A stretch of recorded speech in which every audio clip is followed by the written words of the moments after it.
Bote papa. Yebisa na mubalandi mon leur télévision malamu awa toza wapi? Ah toza na force avant la piraterie baza sei ndango. Mais to comprendre te oya to monika moto na kata policier ba ko kate. Biso moto yeto buki to bimisi biloba bien yo so to sei ya moto tiangwa wa. Oh tu bana la chambre kuna. To ebite me ba chambre to vide oyo na biloba musa bien to bimisi to yo tiangwa wa. Oh tu zo mo na makambo ya mboka. Bo zele to comprendre moto ko witi wa mboka ba base ya moto bit ya moto vraiment ezani. Bisa moto to yebite parce que to ande ba bomi moto boye ndela sima to boye parce que soki cabine dans la carte nde to boyeba.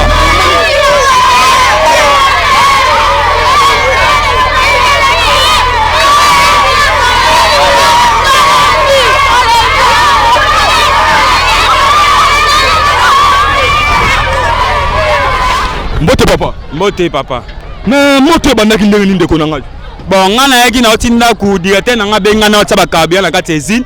Na ebo na tsaka kabia na moni moto ebima na bisi ba mettre na bi moto ozo bima awa onezo eloko ezo zika. Baba tete me babite biloko ezika kuna ba papier. Ko bima na bima bone o mona mbama kuna moto ezo bima. Na bana mboka ngaba bitsa moto uti vraiment wapi? Ba bitsa moto oyo ezala kati ya seni ba papier ba nini peut-être que biso to ebite.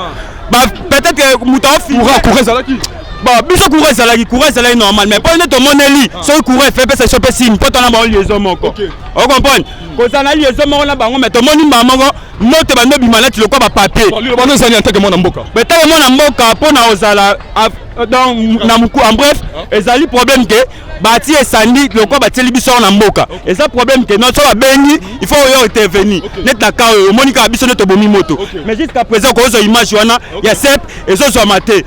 Ya o abiso mo ya l'état et le côté. Et là on a senga na l'état que non makambo esala ma on na mboka bo eza pene ezala ka. Donc ziki nyoso so ziki ndambu. Bon na kati to moni pene ziki nyoso eziki pene ba matériel eziki même biso pene na kati awa to zi ba choc ya be bloko.